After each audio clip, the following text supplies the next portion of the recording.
Hey, my Jewel dolls, how y'all doing? And if you're new here, hey girl, my name is Jewel, and nice to meet you. Okay, darlings, so if you want to get over your fear of setting goals, do these 5 things. Okay, let's jump right into it. So the first thing you're going to do is you're going to get informed so that you then can get prepared. It is easier to walk on stage knowing your lines and everything that you need to say than it is to just go and say whatever. Also, think of it like this. It's easier to go to the grocery store and knowing the ingredients that you need for your meal prep than to just go out doing everything sporadically. A little TikTok, YouTube, Google research goes a long way. When you know exactly what it takes to accomplish your goal, then you'll be able to do what is required to actually accomplish them, not just what you made up in your head. The next thing is I want you to get inspired and actually visualize yourself doing what it is that you want to do. So this one is like a newbie for me. So I'll give you an example. If you saw somebody on social media and you're watching them do a plank, instead of just saving that video, visualize yourself in your current way or even in your future way doing the same thing that they're doing. If you can see yourself doing it, then you're more likely to actually try. Now, the third thing I want you to do is to actually write yourself an apology letter. Many times when we have so much anxiety and stress and don't want to actually go after our goals is because we have failed ourselves so many times. We don't trust ourselves. And our core belief is that we're not going to actually see them through.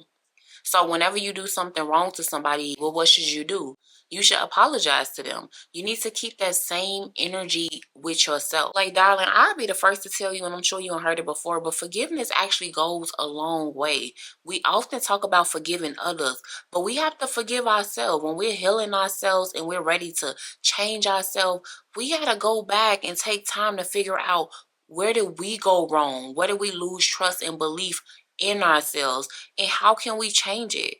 Okay, friends, so now that you have written yourself an apology letter and you even probably wrote some affirmations in there and you're on your healing journey, the next thing is I want you to actually practice keeping your word to yourself. Before you go out and tackle your major goals, start by keeping small promises to yourself. They can be small as actually drinking as much water as you say you was going to do it, actually making up your bed every morning, telling yourself that I love you every morning, going to the gym like you said you was going to do, cleaning up the kitchen every night like you said you were going to do. All you're doing is collecting data about yourself that you can trust yourself. And so if you can, for 10 different ways, one different way, 100 different ways, do all those little small things for you, then you'll start building trust and love and be more comfortable and more dependable on yourself.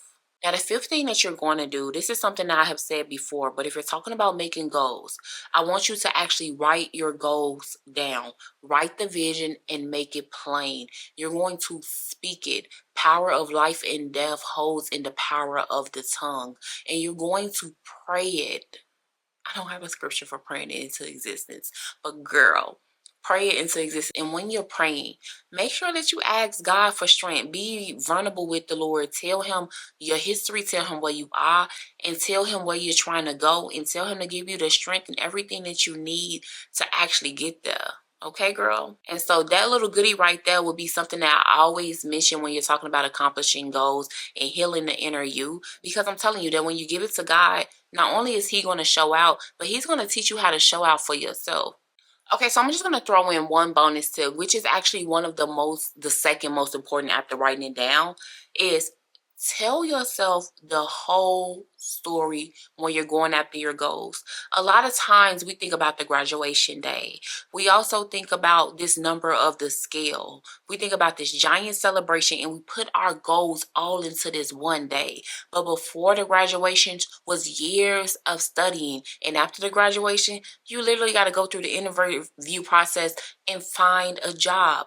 Before you made that one number, you had to work out so bad. And after you make that number, you got to maintain it. When you have the mindset that it's not just this one day, it's a hundred little actions piled up to do this. You go at it with the mindset of whatever it takes. This 5 minutes is going to work. Hooray, hooray, hurrah. Those things just really set you up for disappointment. It is okay, darling, to for real work your butt off and completely demolish the lesser version of yourself to become the highest version of yourself. It is okay to for real work your butt off to accomplish your goals. The fact is, girl, I'm going to be the first person to tell you it's not going to be easy. It's just not. Take the sugar from off top, take the cherry off top, take the whipped cream off top, take the sugar and the cream out the coffee. Is literally black coffee, darling. Take that metaphor if you want to. But I feel like with time, you just add back all of the things and you accomplish all of the things, and eventually you'll have a latte. I don't even know if that works, darling, but I hope that metaphor works. Anywho, darling, that's it for this video. Don't forget to like and subscribe. I have more videos about accomplishing goals and taking you on a journey as I go on to accomplish some of my goals. And until we meet again, darling, bye, girl.